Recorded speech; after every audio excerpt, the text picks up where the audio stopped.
Bonjour, vous écoutez l'épisode 153 du podcast Mes trucs de prof qui fait partie d'une mini-série d'épisodes sur le bien-être numérique.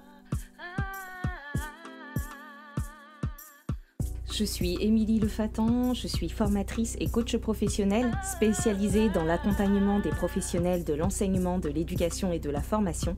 Et dans le podcast Mes trucs de prof, je partage avec la communauté enseignante des réflexions, des conseils, des découvertes, avec l'intention de réfléchir et de faire réfléchir, de remettre du sens et du bien-être dans les pratiques et par ricochet dans la vie des élèves. Mes trucs de prof est disponible sur toutes les plateformes et également sur le site mestrucsdeprof.fr. Et si vous avez envie de travailler avec moi, je vous propose de faire un tour sur mestrucsdecoach.fr pour découvrir les différents accompagnements que je propose, qu'ils soient individuels ou collectifs.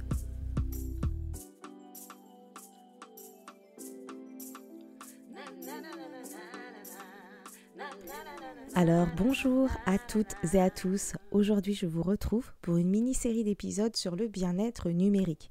Ça fait plusieurs mois que cette idée germe dans ma tête parce que le numérique fait partie de nos vies et notamment de vos vies de profs.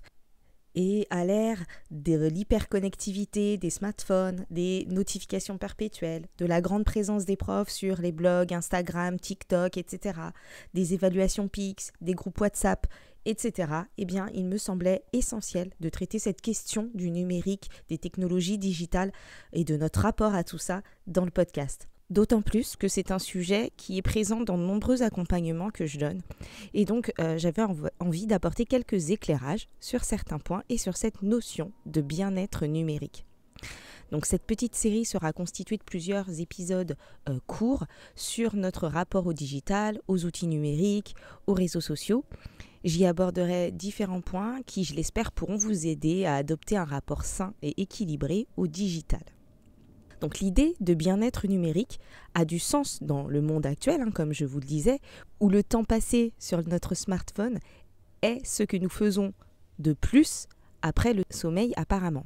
Donc j'ai trouvé différents chiffres, certains qui estiment qu'on touche notre téléphone plus de 200 fois par jour et d'autres qui ont même établi des chiffres qui allaient jusqu'à 2000 fois.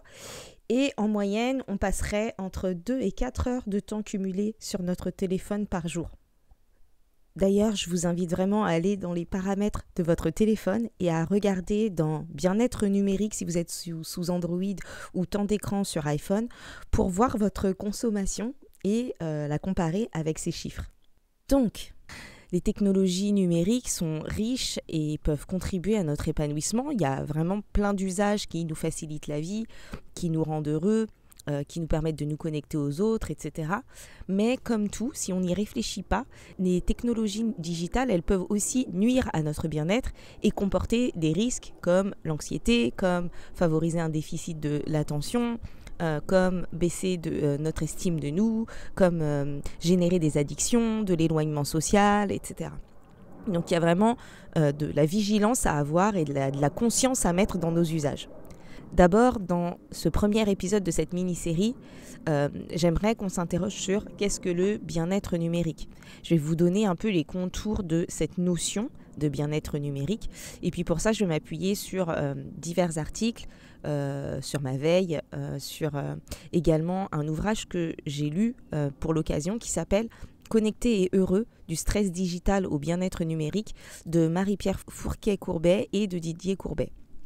Alors déjà, la notion de bien-être, on peut la rapprocher de la notion de santé, la définition de la santé par l'Organisme mondial de la santé, qui dit que la santé, c'est un état complet de bien-être physique, mental et social qui ne constitue pas seulement une absence de maladie ou d'infirmité, mais c'est vraiment un état de bien-être qui va permettre à chacun de pouvoir réaliser son potentiel, de faire face aux difficultés normales de la vie, de travailler avec succès et de manière productive et d'être en mesure d'apporter une contribution à la communauté. Donc ça, c'est ce que dit l'OMS de la santé et on voit que le mot de bien-être est dans cette définition. Après, le mot de bien-être en lui-même, il est un peu plus difficile à définir. En tout cas, j'ai trouvé plusieurs définitions différentes qui s'apparentent parfois à la notion de bonheur, à la notion de santé. Donc voilà, en tout cas, c'est cette idée de se sentir bien dans son corps, dans sa tête et socialement. Voilà. Quand on parle de la notion de bien-être ou de bonheur, du coup, en tout cas, il y a 2 dimensions qui existent et qui, elles, sont importantes à comprendre quand on parle de bien-être numérique, parce qu'en fait, elles vont permettre de mieux comprendre ce qu'il se passe dans nos rapports avec le numérique. Donc la première dimension, c'est ce qu'on appelle la dimension hédonique. Donc c'est le bien-être qui va être lié aux émotions positives, au plaisir qu'on ressent. Donc si on fait le lien avec les gratifications différées et immédiates dont je vous ai déjà parlé dans l'épisode 150 sur la persévérance, eh ben, le bien-être hédonique il pourrait correspondre aux gratifications immédiates, c'est-à-dire au plaisir que l'on ressent sur le moment, tout de suite après une action, après quelque chose qu'on fait. Et ça, du coup, les médias sociaux sont plutôt efficaces pour nous en fournir, à condition de bien choisir ses contenus. Quand vous regardez par exemple des vidéos drôles ou des vidéos mignonnes, vous ressentez du plaisir sur le moment et c'est ce qui pourrait correspondre à cette conception hédonique du bien-être. L'autre dimension du bien-être, c'est une dimension qui est plutôt basée sur le développement à long terme, sur des gratifications différées. Et on va appeler ça la dimension eudémonique du bien-être. Et donc, c'est un bien-être qui va être plutôt basé sur du long terme, sur de l'engagement, sur l'accomplissement de soi, sur avoir du sens dans sa vie. Et ça, pour le coup, les médias sociaux sont plutôt pauvres. C'est-à-dire qu'on va trouver certains contenus qui nous amènent vers cette dimension eudémonique, c'est-à-dire tous les contenus qui vont nous faire réfléchir sur notre vie, sur la spiritualité, ou nous permettre de nous développer personnellement ou professionnellement, vont alimenter un peu cette dimension eudémonique du bien-être, mais c'est pas des contenus qu'on retrouve en majorité sur les réseaux, notamment. Voilà. Et dans cette conception eudémonique du bien-être, il y a un modèle de bien-être psychologique à 6 dimensions qui a été développé par Carol Riff en 1989. Et donc, je vous partage un peu ces 6 dimensions du bien-être dans cette conception eudémonique parce que du coup, c'est ces 6 points qui vont vous permettre de vous questionner aussi dans votre rapport aux réseaux sociaux. Donc le premier point, c'est l'acceptation de soi. Donc c'est le premier point de cette dimension du bien-être, tout ce qui va développer notre acceptation de soi. Le développement personnel. Le troisième point, c'est le sens de la vie. Le quatrième point, la maîtrise de son environnement. Le cinquième point, c'est notre autonomie. Et le sixième point, c'est le fait de développer des relations positives avec autrui. Donc l'idée, dans notre rapport au numérique, ce serait pour développer en fait cette conception, cette dimension eudémonique du bien-être à partir de notre consommation de médias sociaux, de nos utilisations des technologies, c'est voir en quoi ces utilisations elles vont développer ces 6 points-là. Donc il existe aussi un modèle pour le bien-être digital en 8 dimensions, et c'est un modèle qui est proposé par le Digital Wellness Institute. Et donc ce modèle, il est constitué de 1, la productivité, donc c'est votre capacité à rester concentré, à gérer les distractions, comment c'est facile pour vous d'utiliser les technologies, et là il y a aussi une notion d'équilibre de vie. Le deuxième point de ce modèle, c'est l'environnement, c'est-à-dire comment vous organisez vos espaces numériques et vos espaces de travail, comment vous gérez votre posture de travail avec votre téléphone, votre ordinateur, est-ce que vous veillez à votre posture, est-ce que vous avez de quoi filtrer les lumières bleues, est-ce que vous êtes aussi dans des usages de minimalisme digital. Le troisième point de ce modèle, c'est la communication. Est-ce que votre utilisation du digital vous permet des comparaisons sociales positives? Est-ce que vous avez aussi au travail une culture du digital avec des chartes d'utilisation et des limites qui sont posées? Il y a aussi donc la question de l'équilibre dans cette communication et aussi de courtoisie digitale. Le quatrième point de ce modèle, c'est les relations sociales. Est-ce que vous trouvez, grâce au numérique, du soutien social? Est-ce que vous avez des relations numériques qui ont du sens? Est-ce qu'elles vous permettent de maintenir aussi vos vraies relations dans la vraie vie?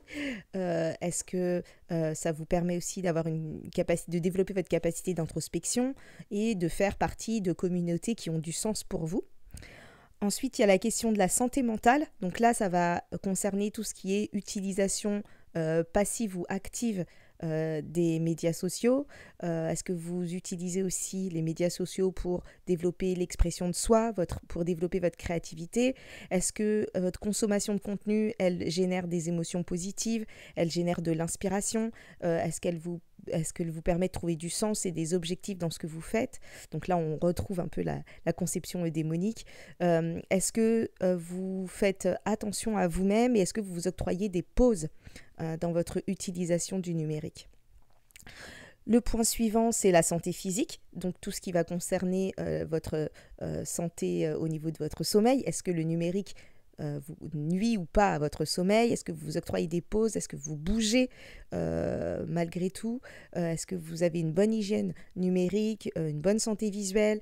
Est-ce que vous conduisez quand vous êtes au volant? Est-ce que vous avez aussi conscience des dangers et des ondes, et, enfin, en tout cas de leur présence, etc. Est-ce que vous y êtes vigilant, notamment la nuit? L'avant-dernier point, ça s'appelle en anglais le quantified self, qu'on pourrait traduire par auto-mesure connectée. Donc c'est tout ce qui va concerner la gamification fitness, vous savez, tout ce qu'on fait avec les montres connectées notamment, le fait de traquer ses performances et de le faire à plusieurs pour se motiver.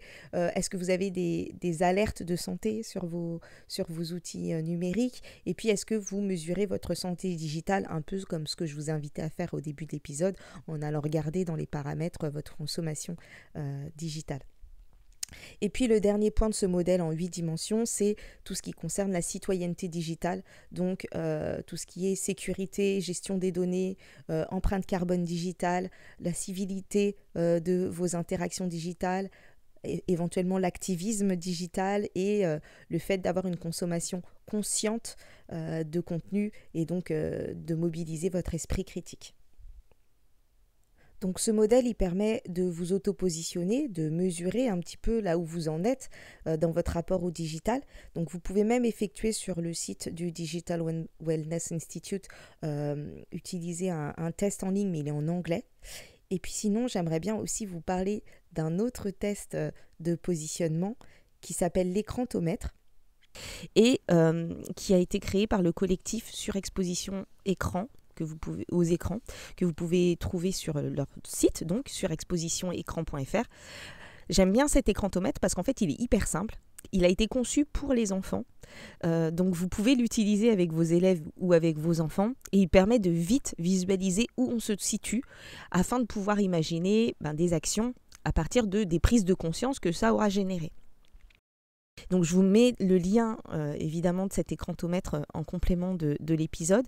Mais l'idée, c'est vraiment en tout cas d'aller pouvoir se questionner sur la façon, sur notre rapport en fait au numérique, sur notre rapport à notre téléphone, sur la façon dont on consomme les contenus, sur la place que prend le numérique, mais aussi toutes les technologies digitales, les réseaux sociaux, Internet, dans notre vie, dans nos émotions, dans nos pensées. Qu'est-ce que ça génère chez nous quand on les utilise, quand on les consulte, sur notre état de stress, sur notre rapport aux autres, à quel moment nos usages du numérique nous éloignent des autres ou au contraire nous rapprochent des autres. Et donc c'est vraiment jauger tout ça pour pas être dans un rejet catégorique du numérique, parce que dans le monde dans lequel on vit aujourd'hui, c'est un peu compliqué de se dire je vais faire zéro numérique, zéro médias sociaux, zéro tout. Voilà, c'est plutôt aller vers quelque chose de plus conscient et de savoir quand est-ce que ça nous fait du bien, quand est-ce que ça ne nous fait pas du bien, et d'avoir toutes ces dimensions-là. Donc en s'appuyant par exemple sur les 6 dimensions que je vous ai citées juste avant.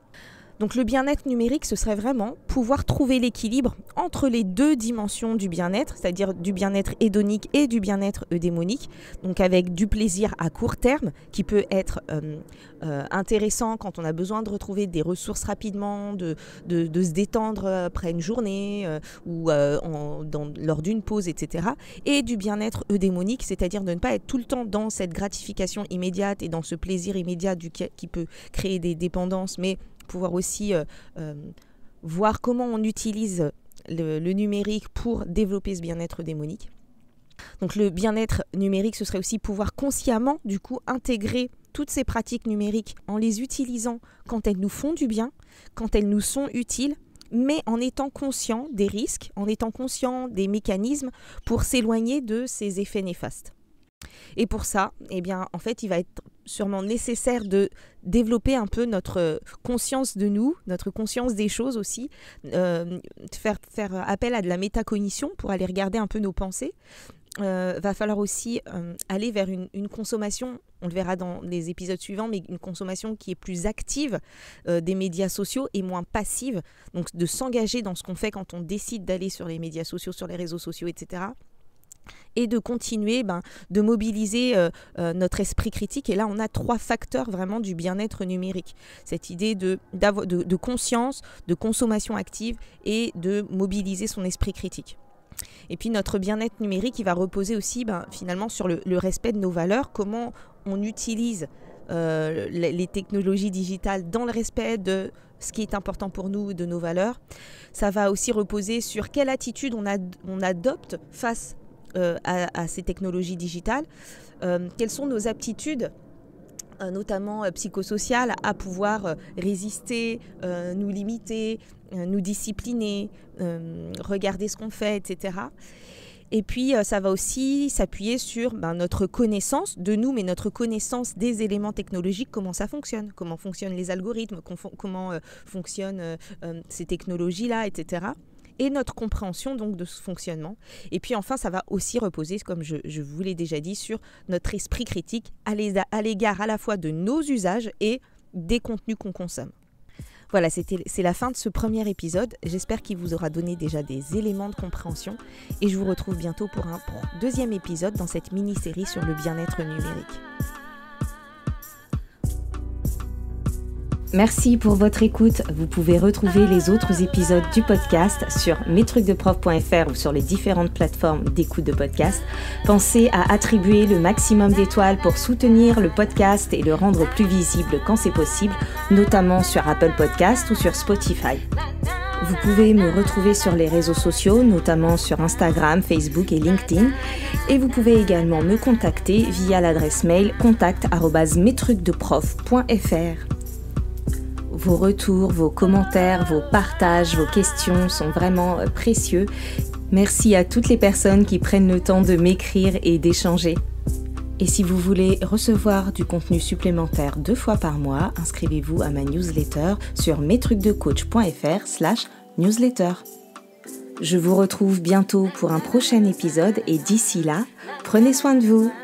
Bye bye.